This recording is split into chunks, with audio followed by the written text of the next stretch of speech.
Mollarda brutselyoz kasalligi. Brutselyoz bu surunkali kechuvchi hayvonlarda asosan bola tashlash, yo'ldosh tushmasligi va bepushtlik bilan tavsiflanuvchi o'ta yuqumli kasallikdir. Kasallikning sabablari. Qo'zg'atuvchisi Brutseliya bakteriyalari hisoblanadi. Muzlatilgan go'shtda 5 oygacha, sutda 10 kundan 40 kungacha, pishloqda 1 yilgacha, tuproqda esa 3 oydan 4 oygacha tirik saqlanadi. 100 gradusli qaynash darajasida bakteriyalar darhol o'ladi. Kasallik mollarga qanday yuqadi? Hayvondan hayvonga abort bo'lgan homila, yo'ldosh, homila atrof suvlari, sut va siydik orqali yuqishi mumkin. Shuningdek, qochirish, ya'ni jinsiy jarayonda ham yuqadi. Odamga xom sut va sut mahsulotlarini iste'mol qilganda, kasal molni parvarish qilganda teri va shilliq pardalari orqali yuqadi. Kasallik belgilari. Brutselyoz ko'pincha yashirin o'tadi. Eng asosiy belgilari qoramollarda homiladorlikning 5-8 oylarida, qo'y echkilarda esa 3-4 oylarida kutilmaganda bola tashlash kuzatiladi.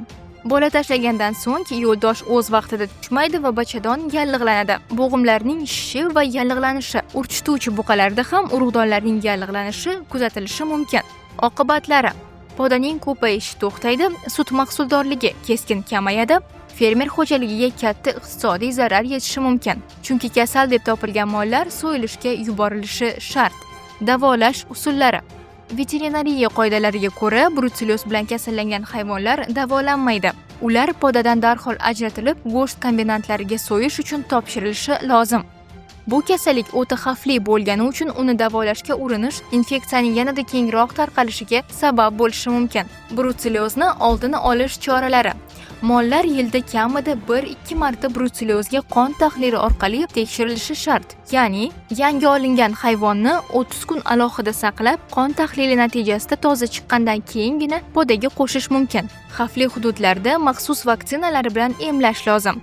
Abort bo'lgan homila va yo'ldoshni darhol kuydirish yoki chuqur ko'mib, joyini xlorli ohak bilan dezinfeksiya qilish kerak. Abort bo'lgan yoki tug'ayotgan molga faqat rezina qo'lqopda yordam berish lozim. Kasallikni davolagandan ko'ra uning oldini olish har doim ham afzalroq. Brutselyoz odamlarda hatto nogironlikka ham olib kelishi mumkin. Shu sababli hech qachon xom sut ichmang. Sutni qaynatib iste'mol qilish barcha kasalliklardan to'liq himoya qiladi. Chorvangizni samarali himoya qilish uchun ilovadagi videoroliklarni tomosha qiling va kasalliklar bilan kurashish uchun ilovadan har kunlik foydalaning.